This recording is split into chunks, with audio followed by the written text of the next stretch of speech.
Yes, I remember quite well that day. I was bowling in the Regina bowling alleys. I was playing basketball. It was on a Sunday after we got out of church.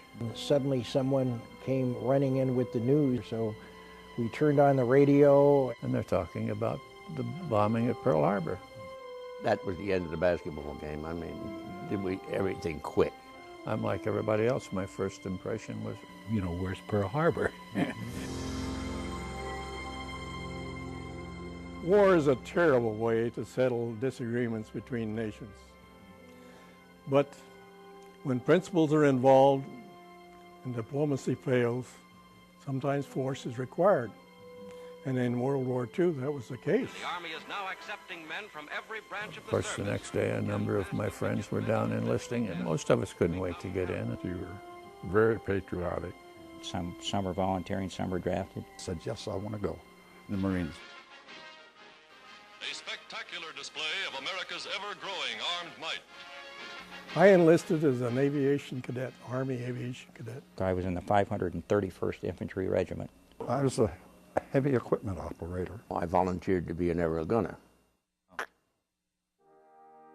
My first mission was to bomb the Japanese who We'd go in from 10,000 feet to 12,000 feet. But the fuel in the planes, you had fuel fumes all the time.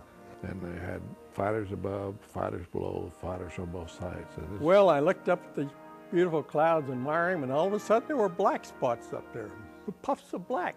And snipers started opening up on us and hit several of the guys, and we hit the ground real quick. This was the first encounter in combat, Bougainville, yeah. And I realized somebody's shooting old peace-loving me. We dropped our bombs, and I wondered if anybody was killed.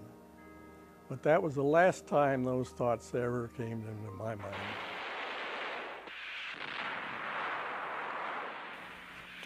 You get the sound of battle. After a while, you get careless, you know. And as long as you hear the sounds, it ain't bad. It's what you don't hear. That's what hurts.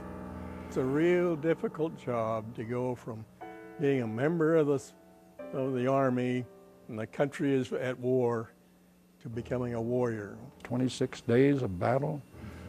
I've lost almost 7,000 men, 6,700 and some men.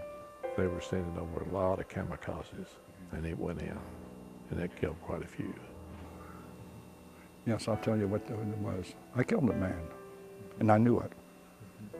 You have to have 2 or 3 emotions of either a fear, anger, and you have to be angry. You have to be mad at the enemy, or you're not going to have the desire to kill. And you got to have the desire to kill when you're in the Army, when you're going to combat, because if you don't have the desire to kill, you're going to get killed yourself. I didn't hate the people. They were doing their jobs just as I was doing mine. But I wasn't going to be defeated. He hollered at me, get him, and screaming at me, get him, And I seen him, and I headed for him and put my blade of my dozer up for a little protection, and I headed for him. And I got him. I killed him. You know, war is something where it's a mental thing too. You have to prepare yourself mentally. It's my war. Me and my talents and my equipment against them.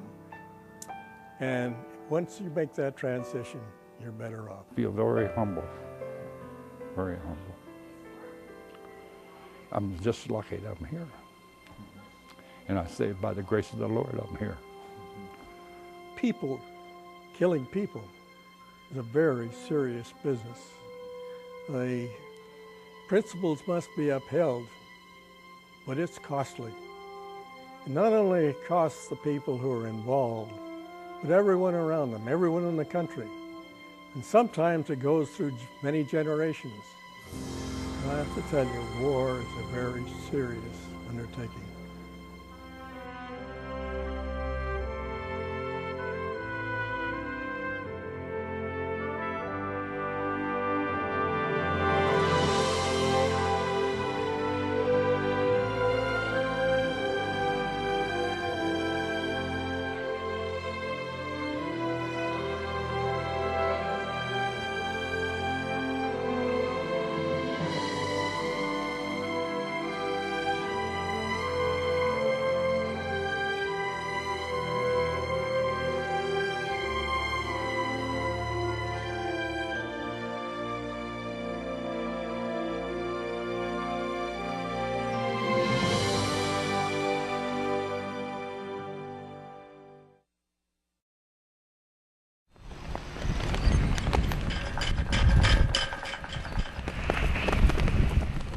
and reverent men and women from afar, and generations that know us not, and that we know not of.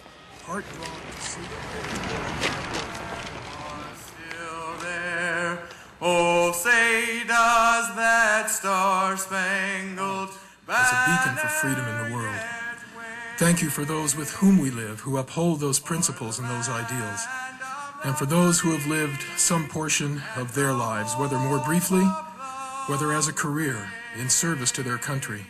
Thank you for those who have given that last full measure in defense of our freedoms.